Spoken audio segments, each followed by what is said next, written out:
अखिलेश जयंत चंद्रशेखर रात भर बंद कमरे में क्या बतियाते रहे। जयंत ने खतौली में 24 का ट्रेलर दिखाया था, अब पूरी फिल्म दिखेगी। जयंत चौधरी इस कॉम्बिनेशन के जरिए बीजेपी को आंख दिखा रहे। 24 के चुनाव में ये तिकड़ी बड़ा खेला करने वाली है।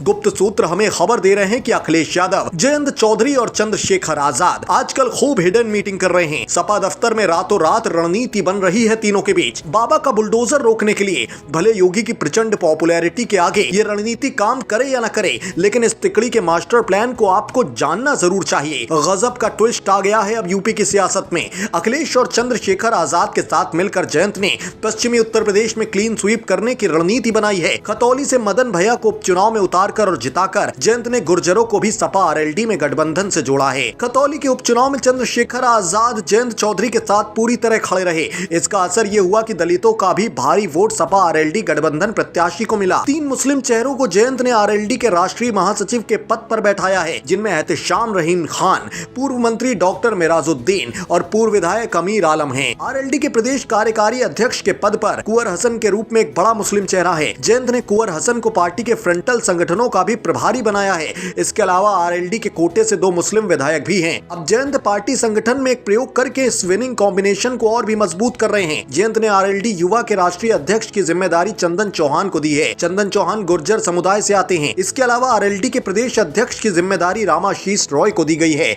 जो कि भूमिहार समुदाय से आते हैं। ये बीजेपी युवा मोर्चा के राष्ट्रीय अध्यक्ष रह चुके हैं। पश्चिमी उत्तर प्रदेश में त्यागी मतदाताओं की भी अहम भूमिका है। त्यागी समुदाय भी भूमिहार ही माना जाता है, यानी रामाशीष रॉय के जरिए पश्चिमी उत्तर प्रदेश में त्यागी और पूर्वांचल में भूमिहारों पर नजर है। यानी अखिलेश, जयंत और चंद्रशेखर ने मिलकर पश्चिमी उत्तर प्रदेश में जाट, मुस्लिम, दलित, गुर्जर और त्यागी का अद्भुत कॉम्बिनेशन तैयार किया है। यह प्रयोग सफल रहा तो 2024 के लोकसभा चुनाव में बीजेपी के लिए पश्चिमी उत्तर प्रदेश में बड़ी चुनौती मिलेगी। आपको बता दें कि 2022 के विधानसभा चुनाव में जाट मुस्लिम कॉम्बिनेशन के दम पर जयंत चौधरी ने अपने विधायकों की संख्या 1 से बढ़ाकर 9 कर ली थी। ये कमाल तब हुआ जब पश्चिमी यूपी में आरएलडी का जादू नहीं चला। चुनाव के बाद से ही जयंत पश्चिमी यूपी में बीजेपी को शिकस्त देने के लिए नई सोशल इंजीनियरिंग बनाने में जुट गए हैं, जिसका लिटमस टेस्ट खतौली के उपचुनाव में सफल रहा और खतौली में गुर्जर समुदाय के मदन भैया को टिकट देकर बीजेपी को मात देने में सफल रहे। इसके अलावा उन्होंने अपने विधायकों से दलित बहुल इलाके में अपनी विधायक निधि का 30% खर्च करने का निर्देश दिया है। इसके अलावा दलित नेता चंद्रशेखर के साथ भी उनकी केमिस्ट्री जबरदस्त दिख रही है। जयंत चौधरी की रणनीति से एक बात साफ है कि वो 2024 के लिए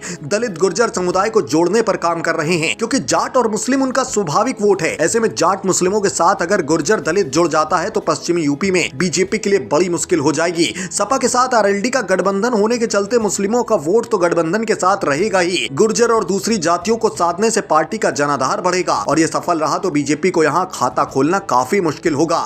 चंद्रशेखर आजाद का दलित युवाओं में जबरदस्त क्रेज है। वो दलितों के मुद्दे भी जोर शोर से उठाते रहते हैं। खतौली उपचुनाव में भी चंद्रशेखर ने महत्वपूर्ण भूमिका निभाई। ऐसे में पश्चिमी यूपी में दलितों को अपने पाले में करके अखिलेश के गठबंधन को और मजबूती मिलेगी। चंद्रशेखर के साथ रहने से जो परंपरागत तौर पर बसपा के वोटर्स रहे हैं, वो अब युवा चंद्रशेखर पर भरोसा करके सपा गठबंधन को और मजबूती दे सकते हैं। इससे जहाँ सपा गठबंधन को मजबूती मिलेगी तो वहीं बसपा और कमजोर होगी, जिसका सीधा फायदा सपा गठबंधन को मिलेगा। और ऐसा होता है तो फिर बीजेपी के लिए 24 की राह काफी मुश्किल होगी, क्योंकि इस कॉम्बिनेशन की काट फिर किसी के पास नहीं होगी। Bureau report, national news now.